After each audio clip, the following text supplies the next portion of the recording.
G'day guys, Mac with the S Circle. This is one of those videos which doesn't really have a point. I'm just making it because I've been thinking to myself, musing, and I want to put a few of those thoughts out loud. I've been trying to figure out what is happening with Games Workshop. Where are they headed? What are they designing? What is their overall plan? What are they doing with the hobby? Because they're doing a range of different things, and I've been trying to figure it out, trying to sort of strike on the magic formula at the moment. And I don't know, I've sort of broken it down to 6 loose categories, and I'm going to talk about each of them in turn. It's just thoughts I've had about them, neither positive nor negative really, just general thoughts I've had. So people who are interested, feel free to hang around and watch the rest of the episode, and those who aren't interested, maybe we'll make another video that does interest you down the line. Anyway, the first one I'll start with is the red box on the left side of the screen. They've produced a lot of boxed games of limited scope. That is, they have existing models, but they give them custom rules. This includes things like Kill Team, Shadow Wars Armageddon. Basically, they rebox existing miniatures, give them their own little flavour, and say, hey, you can play this game. And it's a real minimal effort, probably the smallest amount of effort they can put into a game, and still have it be unique and distinct from, say, Age of Sigmar or Warhammer 40,000. But it does still share a lot of the same game mechanics. Down the bottom left we have introductory games. These are often snap-fit models, variable model counts, basic buy-in for the main game systems, and they can have 3 models on one side, or they can go as high as 20 or 30 models on the side. But they're priced at different points, and they're only exactly what the name implies, a rough introduction to those game systems. This includes things such as No No Fear, First Strike, and Dark Imperium. They're basically devoid of the nuance that makes the game itself, gives the depth to it, as much depth as you can say that something like 8th edition 40k has compared to, say, 7th edition, which has had a lot more depth.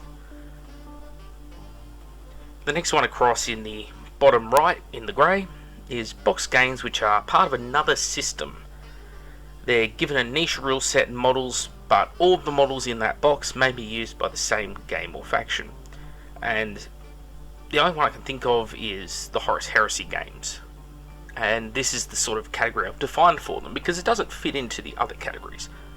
It's not a box game of specialist nature. The rules in it are not representative of Horus Heresy at all, nor is Games Workshop going out of their way to produce more miniatures for it. Therefore, it's almost a standalone product. However, unlike boxed games of limited scope, all the miniatures can be used in it. So it's really more like a starter set, but it's not an introductory game either, because again, it's not representative at all of a Horus Heresy game.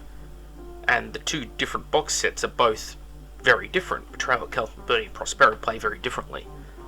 So they've got their own category. On the right in the green we have boxed games of specialist nature. And it's sort of in the name. This is the games which are specialist and they get ongoing support. Specific rules, terrain, and miniatures. So this is your Necromunda, your Blood Bowl Titanicus. And what do I mean by ongoing support? What is the difference between Necromunda and Kill Team? Kill Team uses existing models repackaged. Shadow Wars Armageddon uses existing models but repackaged. Necromunda gets brand new models designed to fit its game system, and there is a release cycle in place. More miniatures are added, more specialist characters, that sort of thing will come out over time, and the game system will slowly grow. But it is a distinct entity to the main game systems, which are Age of Sigmar and Warhammer 40,000, which I guess we'll look at next. So, top left, Warhammer Age of Sigmar.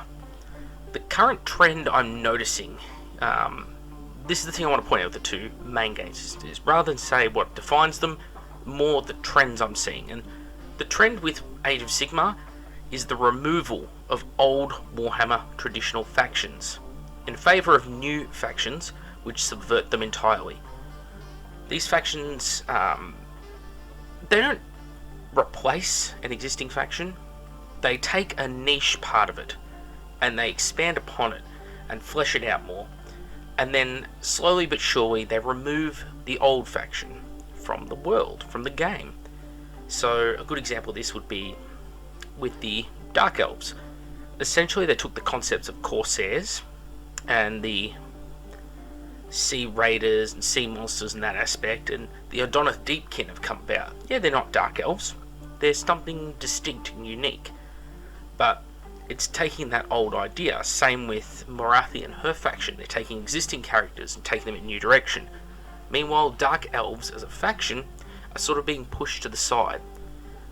The new novels that come out in Warhammer Age of Sigmar setting don't want to focus on the old factions like the Empire and Bretonnia, the Tomb Kings. They're slowly vanishing. And they're not being killed off in the fluff. They're not being squatted, as it were. They're not being, all the Bretonians were killed by reasons. No, that doesn't happen.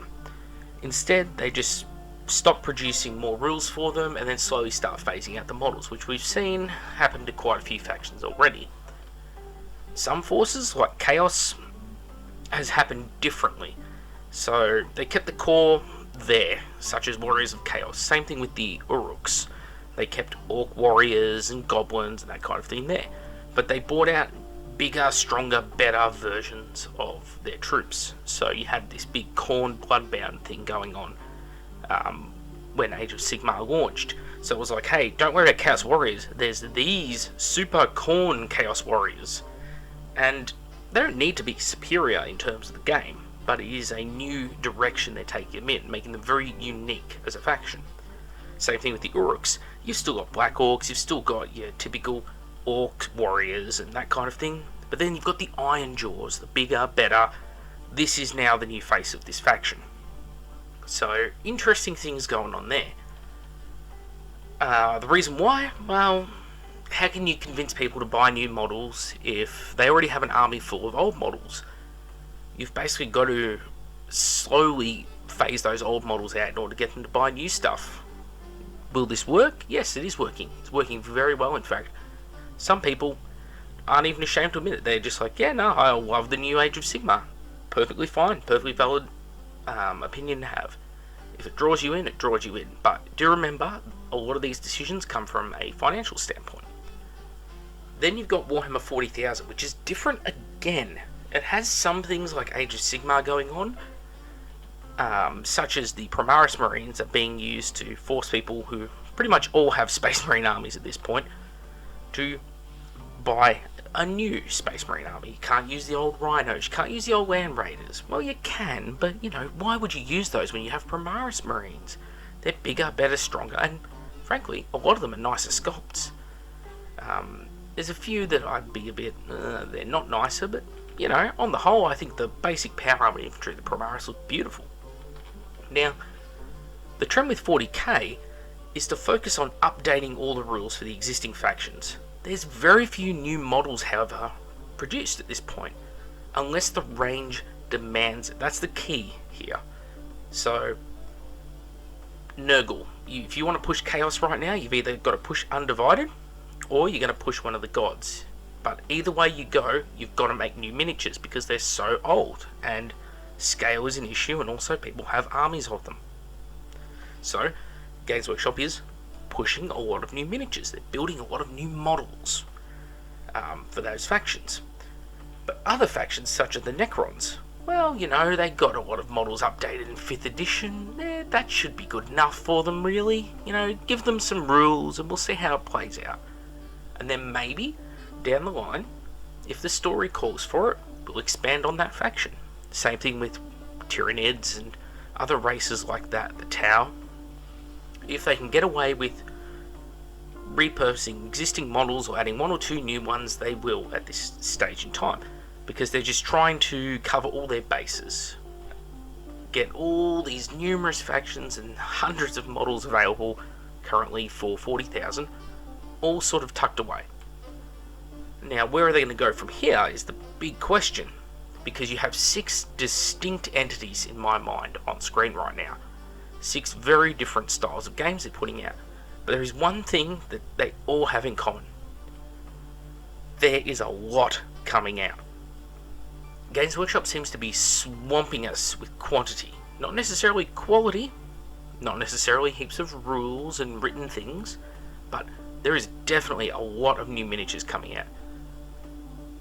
This is in marked contrast to, say, Forge World, where it's the exact opposite right now, probably because they're tied up assisting Games Workshop in this process.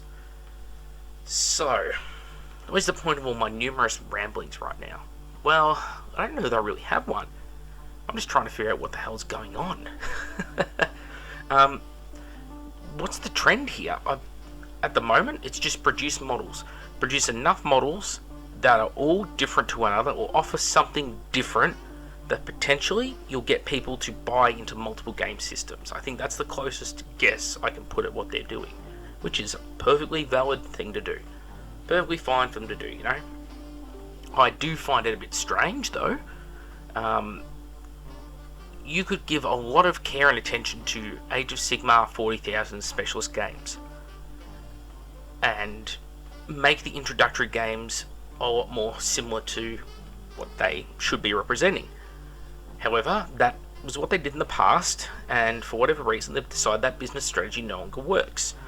So rather than trying to, have a solid Warhammer 40,000 with a solid release cycle where the introductory game pretty much flows perfectly into the main game, they've gone for this thing where they want to create a whole bunch of different, maybe you don't want to buy a big army. Why don't you try a little skirmish game? Maybe try Kill Team. But you see, there's a lot of crossover, because Age of Sigmar 40,000, even introductory games, they can all be really low model counts. So, in that case, it's just a battle of the skirmish systems. And if you want to go to a bigger rule system, well then you go, Warhammer 40,000 Age of Sigmar obviously are going to have more streamlined rules when it comes to playing bigger battles. That said, they don't do it anywhere near as well as the old Warhammer Fantasy did, or the Horus Heresy does under their special modified 7th edition rules. They are much better game systems for bigger battles. And this really shows in how the games actually play out right now, because games of Age of Sigmar and Warhammer 40,000 can really drag at times. This is just due to all the special rules and things like that going on in the background.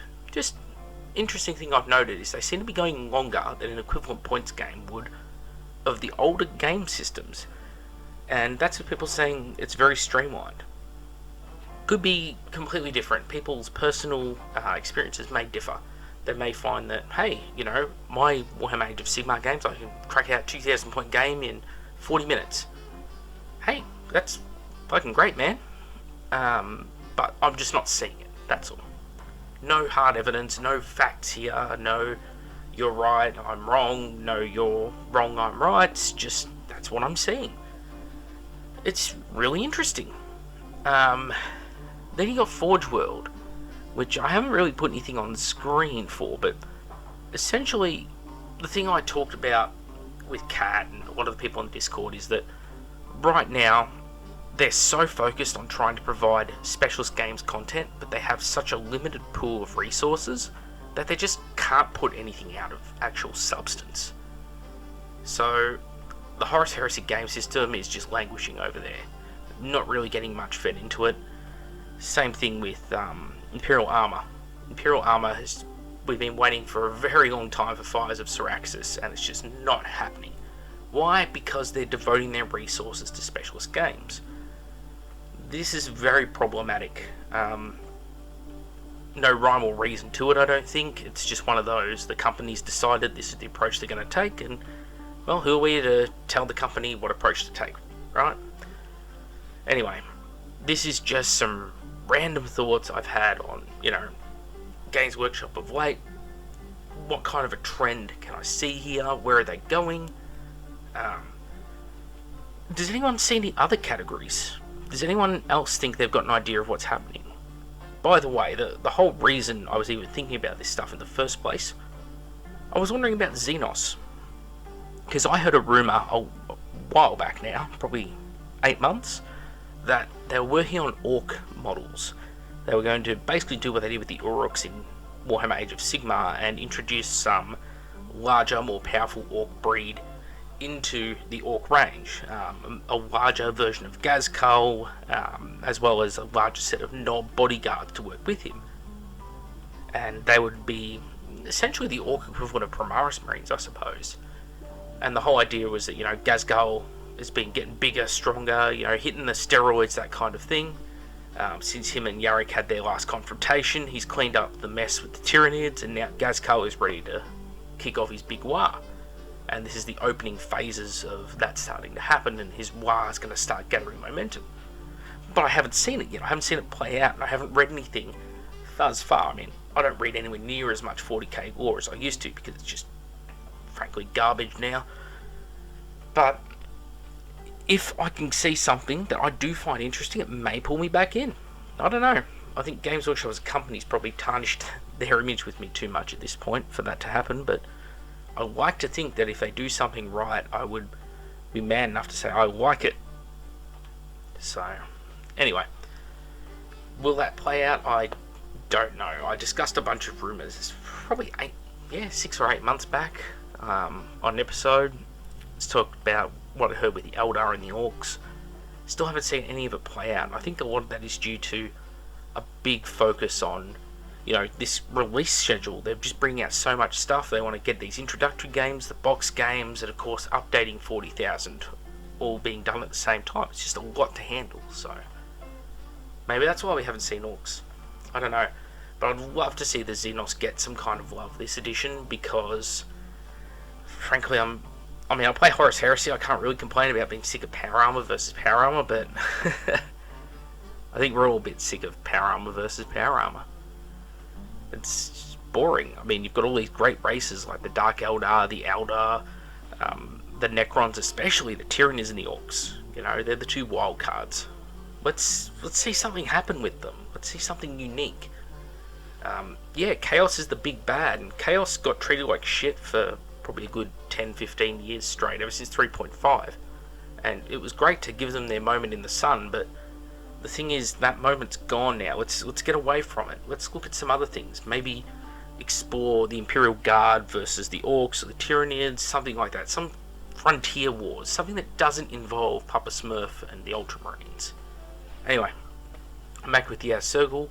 Thanks all for watching. Hope you enjoyed it, and thoughts, feedback below on my random musings. See you all next time.